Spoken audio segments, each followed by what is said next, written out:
بسم اللہ الرحمن الرحیم۔ صحیح بخاری حدیث نمبر 211۔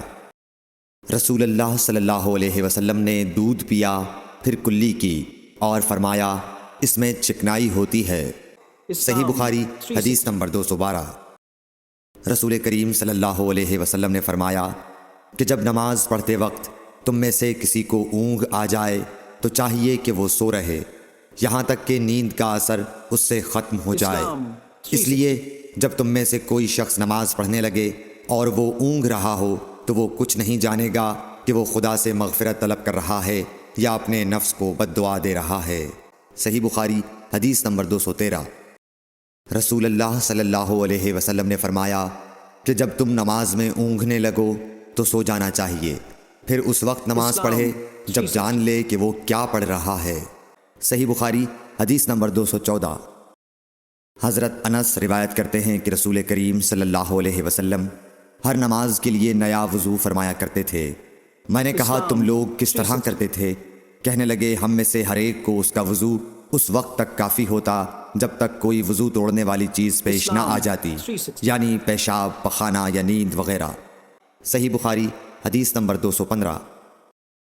سوید بن نعمان رضی اللہ تعالی عنہ نے بتلایا کہ ہم خیبر والے سال رسول اللہ صلی اللہ علیہ وسلم کے ہمراہ جب صحبہ میں پہنچے تو رسول کریم نے ہمیں عصر کی نماز پڑھائی۔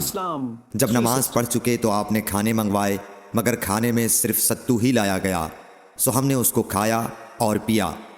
پھر رسول کریم صلی اللہ علیہ وسلم مغرب کی نماز کے لیے کھڑے ہو گئے تو آپ نے کلی کی، پھر ہمیں مغرب کی نماز پڑھائی اور نیا وضو نہیں کیا۔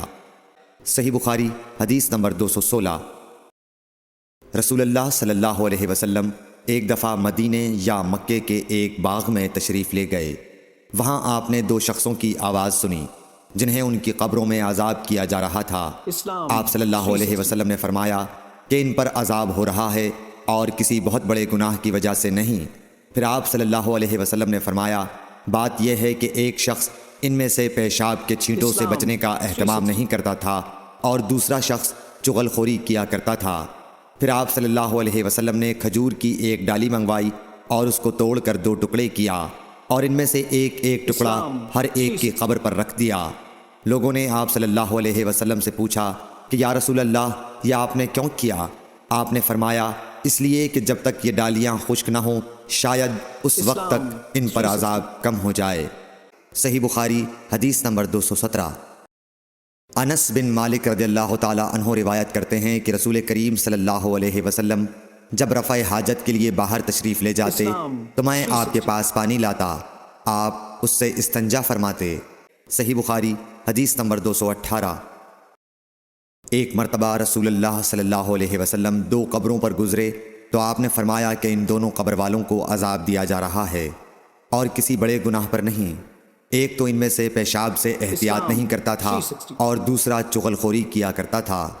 پھر آپ صلی اللہ علیہ وسلم نے ایک ہری ٹہنی لے کر بیچ سے اس کے دو ٹکڑے کیے اور ہر ایک قبر پر ایک ٹکڑا گاڑ دیا۔ لوگوں نے پوچھا کہ یا رسول اللہ آپ نے ایسا کیوں کیا؟ آپ نے فرمایا شاید جب تک یہ ٹہنیاں خشک نہ ہوں ان پر عذاب میں کچھ تخفیف رہے۔ صحیح بخاری حدیث نمبر 219۔ رسول کریم صلی اللہ علیہ وسلم نے ایک دیہاتی کو مسجد میں پیشاب کرتے ہوئے دیکھا تو لوگوں سے آپ نے فرمایا اسے چھوڑ دو۔ جب وہ فارغ ہو گیا تو پانی منگوا کر آپ نے اس جگہ بہا دیا۔ صحیح بخاری حدیث نمبر 220۔ حضرت ابو ہریرہ رضی اللہ تعالی عنہ نے فرمایا کہ ایک اعرابی کھڑے ہو کر مسجد میں پیشاب کرنے لگا تو لوگ اس پر جھپٹنے لگے۔ یہ دیکھ کر رسول کریم صلی اللہ علیہ وسلم نے لوگوں سے فرمایا کہ اسے چھوڑ دو اور اس کے پیشاب پر پانی کا بھرا ہوا ڈول یا کچھ کم بھرا ہوا ڈول بہا دو، کیونکہ تم نرمی کے لیے بھیجے گئے ہو، سختی کے لیے نہیں۔